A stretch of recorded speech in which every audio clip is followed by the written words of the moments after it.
of it will be paid for by tourists. We will not, it will not affect your ad valorem, your health, your food. Those will not, the 1 cent tax will not apply to that. We need that for our transportation, our infrastructure. What it will get applied to, for example, is links. Right now, we have only 32% of the residents of Winter Park live and work in Winter Park. Everyone else commutes. And when you have a new business open, most of the people working there are commuters. It takes them 2 to 3 hours on the Lynx bus line. So if we could have more direct routes, that's less cars on the road, because when people have to drive into Winter Park, that's all of the traffic coming in, and that's parking requirements that we need. Work on Lynx. Absolutely want to connect Sunrail to the airport. We also need Sunrail to be going nights and weekends, so more people. I mean, we didn't even have it during the art festival. Think of all the cars that could have been avoided coming in and looking for parking places if we had that. So definitely, I'm in favor of the 1 cent tax. I also strongly support a 1 cent sales tax for transportation. And I would like that money to be concentrated on public transportation. We have, compared to other cities with bus systems, we have about 1/3 of the amount of public bus system that we should have. That needs to end. And when I was on Metroplan Orlando board, commonly we're always talking about a dedicated funding source. Well, here we go. This will give us a dedicated funding source for links. Also, as Sheila said, expand Sunrail, turn it into a transit system. Every rider on Sunrail is one less car on the road. We need to fill up those cars. I support the penny tax as well. The estimated amounts coming into Winter Park as a result of that is between $8 and $12 million a year. That's a significant amount of money to put to programs such as the one that have been spoken about tonight between transit systems, expanding those, addressing all the various issues of transportation we have in Winter Park. So I think it's something that the community should support. It will be very much to our benefit. I'll join the chorus. I do agree with it. I think it's the right thing to do. I say that, I will be honest, reluctantly. I am a small government person. I agree with Jefferson. Sometimes the best government is the government that does the least. And at the same time, I think we're at a moment in time we have to ask ourselves, as we look at the challenges that we face. We do face challenges. We are in a kind of a singular moment in time. I could give you a whole historical conversation after we're done with this that is unique, or maybe one of 2 or 3 times in all of our world history. So as we confront those challenges, and they're there, we're going to have to be willing to decide, do we want to pay for them or not? Do we want to pay for the solutions, or do we not want to pay for the solutions? We're looking at, as police pay, that we are losing 6 to 10 police officers a year to higher pay in Orange and Orlando. We have the traffic monitoring that you've heard about from Commissioner Seidel. The idea of the mini mass transit that we would own ourselves. The idea of owning our own broadband, 5G kind of net. You know, there are 4 to 1 more school desires planned for Central Florida than the entire state, because so many young families are moving here. If we're going to confront the solutions, we've got to be willing to pay for those. Okay, we have once again received more questions than we can get in. By my schedule, we are close to your closing statement, so I'm going to ask you one more question for the 1-minute response, please. Rollins has presented a plan for the property across Interlochen from the Alfond Inn, moving their museum and graduate evening business school. Do you support that project? And we start with Mr. Sullivan.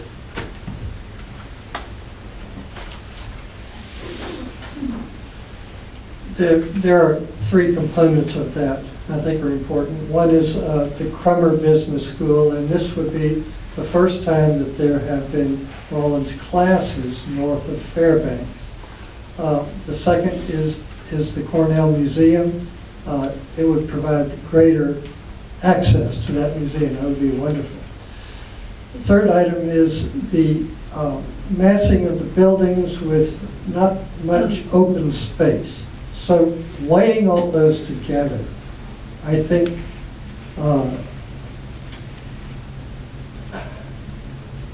I think it's good, but I'm not settled on it. I would like to see more open space, and this question of students north of Fairbanks is something that needs to be addressed. I'm not in favor of that. So, yes and no.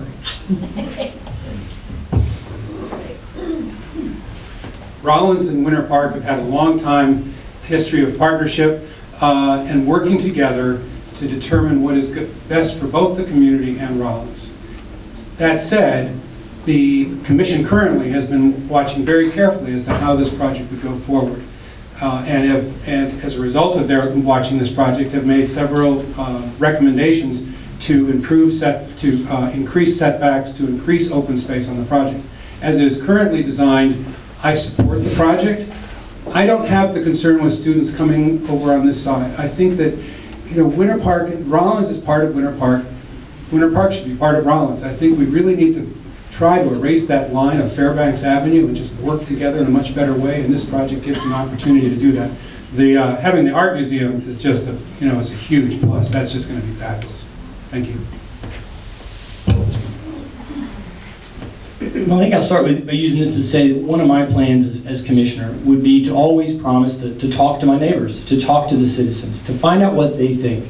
It's not that any one of the commissioners somehow has all the right answers, that he or she somehow should be able to dictate down to everyone else, but to listen, to find out what works for everybody. Rollins is a jewel in our city.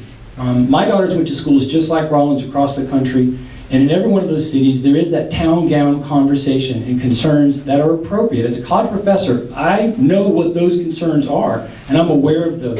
But generally speaking, Rollins has been to our positive good for a city. They bring people here. The business school brings people here. They spend money here in our restaurants, on our streets. They're a positive good for us as the city. They were, at least as of 2008, the second highest taxpayer in the city.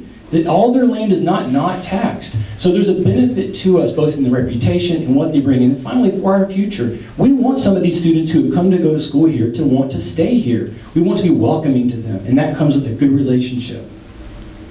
Thank you. I apologize. No problem, thank you.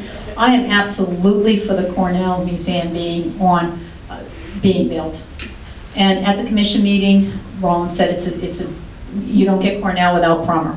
So I have spoken with Sam Stark, and I said, I'm not opposed to the Crummer, but I'm opposed to the current design of it right now. And I said, it almost looks like a wall all around Lyman, Comstock, and Interlochen.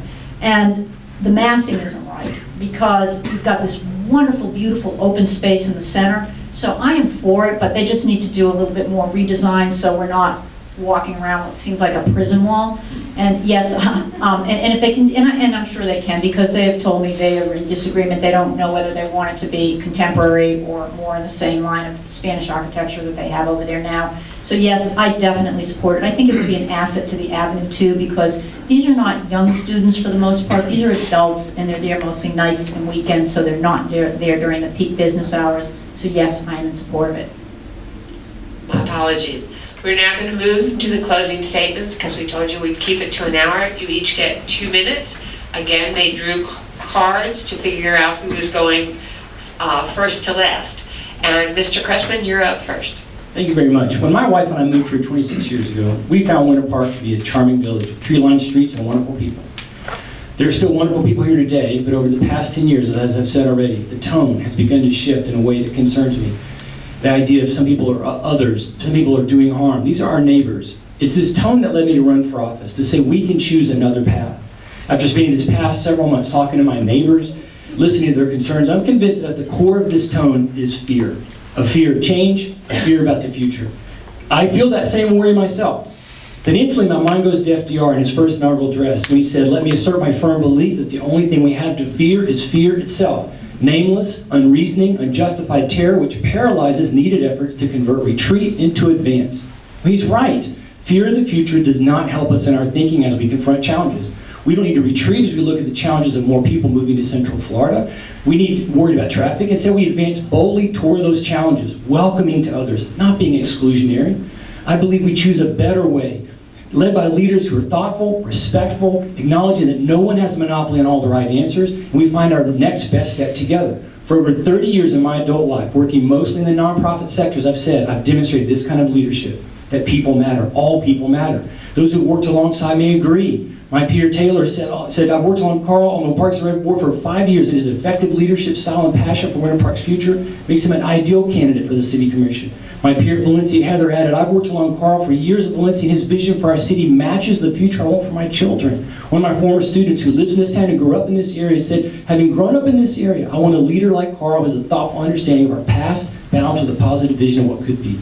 The opportunity of our time is to embrace a youthful bravery tempered with my 35 years of strategic vision and leadership to enter a future with an openness, operating with hope rather than fear. With my leadership, we will confront the challenges of our time that deal with equity, opportunity, and justice. Not looking only for my own interest, but taking an interest in the best for others.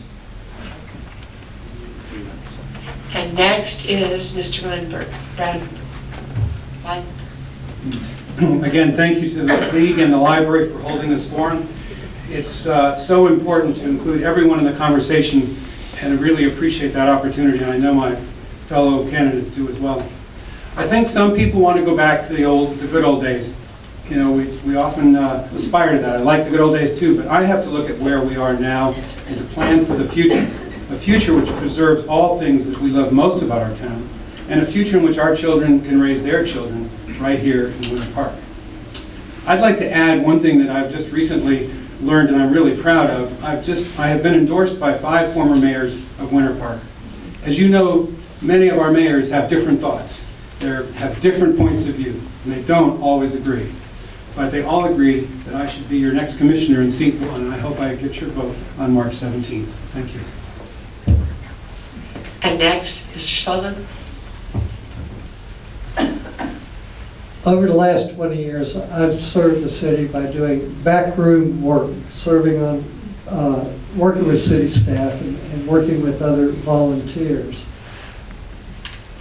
After a number of folks came to me and asked me to do this, I decided to take the challenge to represent you as your next commissioner.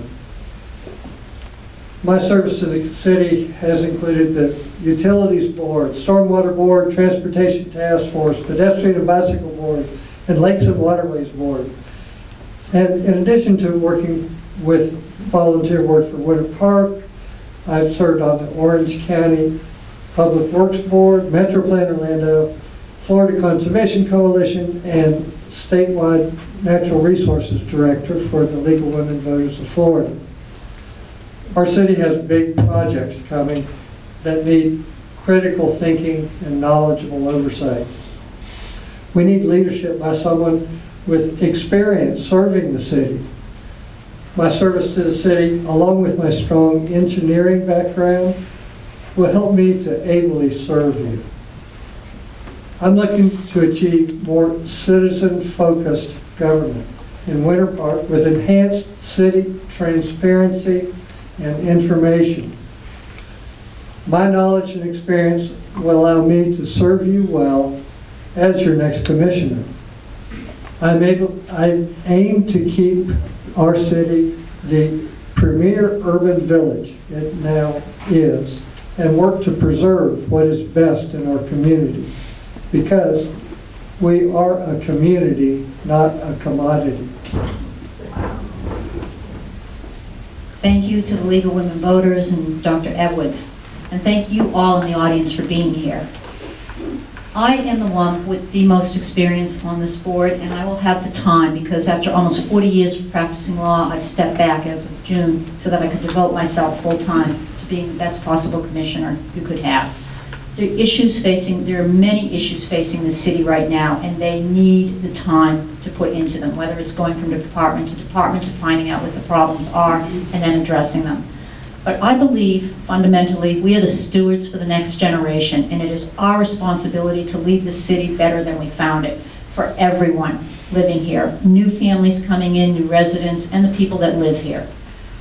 I will make sure that I listen to everybody here. I've got the time to do that, and I will advocate different ways to do that, whether it's through communications, more meetings with the commission, et cetera. Also, I believe we need I will make sure that our money is spent wisely. I call this fiscal responsibility, because we want our property values to continue to rise. We haven't raised taxes in 12 years. To do that, make sure our taxes are spent wisely and on the things that make this city wonderful, whether it's protecting our police and our fire, whether it is our parks, making sure we have the correct staff to maintain them. These are things that have to be addressed, and also cybersecurity. We've got to make sure we have that. I know it's not a very exciting issue, but it's so important for the city. Also, smart development. I am proud that I was a leader on Progress Point that stopped a 4-story office building right up against the street that would look like Maitland. One of the same developers proposed to that, so that we have parkland. We will have parkland there now, and a mini theater district or something that's for the residents, another jewel. I was the sole voice that started that and was able to bring that to fruition. Hopefully we will start working on that very soon. And finally, I want to make sure that our traffic is tackled. We have swept this problem under the rug, and people say there's nothing we can do. There is a lot we can do, and I promise you to work on it. I'd like to ask the audience to please join me in giving a rousing round